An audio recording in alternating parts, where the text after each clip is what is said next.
Hello, and we're back with Teresa de Grosbois, and she is the writer of Mass Influence. She brings mass influence to her presentations. She brings mass influence to ideas and insights that she shares with others. And she is a Rockstar Professional here to help other aspiring entrepreneurs with bold visions achieve their personal vision. And Teresa, my company, Rock My Image, we're a three-piece. We have my partners, Jen DeVore and Manny Torres, and we recently wrote a book, back here, Amplify Your Business, the Rockstar Professional's Guide to Marketing Success. And we are trying to help entrepreneurs that have a bold vision achieve their bold vision by leveraging their personal brand and be seeing the authority in their industry. So I know you have a great background. We kind of heard some of that just a moment ago. And I would like to see if you had any tips for aspiring people who are just getting started on what they should consider on their journey, their roller coaster ride to being that entrepreneurial spirit.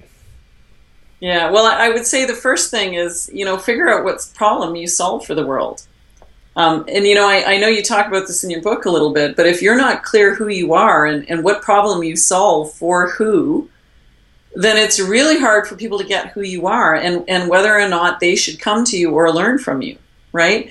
And it's the basis not only of all marketing language, but it's the basis of every movement that's ever been created on the planet.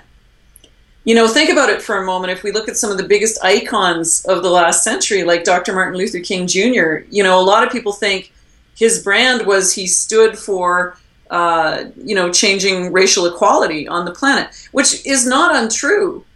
But when you think about it, he specifically solved the problem of an unfair busing system in Montgomery, Alabama. That's who he was when he started creating that movement. He had a very distinct target audience. He used the media a lot to help him, which was a secondary target for him. But his target audience was colored black bus riders in Montgomery, Alabama, right? And pardon me, we see black in Canada, and you say African American in the States. And I'm like, okay, wait, I got to remember which way to say it.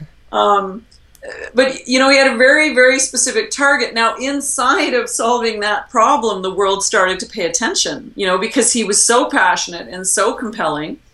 And if you look at how he did it by building some really powerful alliances with other leaders in the community. In fact, he gave a huge amount of influence to Rosa Parks.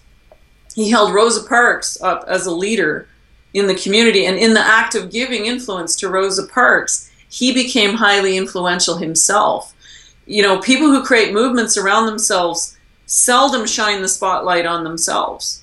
They're helping other people amplify what they're doing. They're helping other people ramp up their businesses, ramp up their causes, ramp up their movements. It's in the act of helping others that the spotlight gets shone back on you. That's a very important insight. In today's market, culture, what have you, at least in the States, a lot of people are a little bit too much to shine the light all on themselves. And there's some value to making sure that you're showing your presence, but not to the point of where that's your main focus. So Exactly. A lot of people think their social media following is to sell them. And so a lot of people resist building a social media following because they're like, oh, that feels icky. I don't want to create a following and go out and sell to it and sell to it and sell to it. And it's like, of course not. That would be schmarmy, right? Mm-hmm. Really, what we build our social media following for is it's like the apple pie that you bring the neighbor when you want to meet the neighbor, right? You need to connect with other influential people. Your social media following could be used to shine a light on great work other people are doing. Like, look what you're doing right now, Kenny, right? Your show is an awesome way to shine a spotlight on other people's work. You're going to bet I'm going to shout out your show after this. Thank you, by the way, for the wonderful gift it is to be on your show, right? And so something that influential people naturally get, and I know you eat, sleep, live, and breathe this, is that they're always helping and encouraging other people to succeed. And that's what your social media following's for. It's to help you give influence to others And the minute you start endorsing and praising others, that spotlight's going to be shone right back on you. Very great takeaway. Very great takeaway. All right, we have one more segment that we're going to do, and be sure to tune in because we're going to be talking some key points about this breakout that happened at Influence 2016. Stay tuned.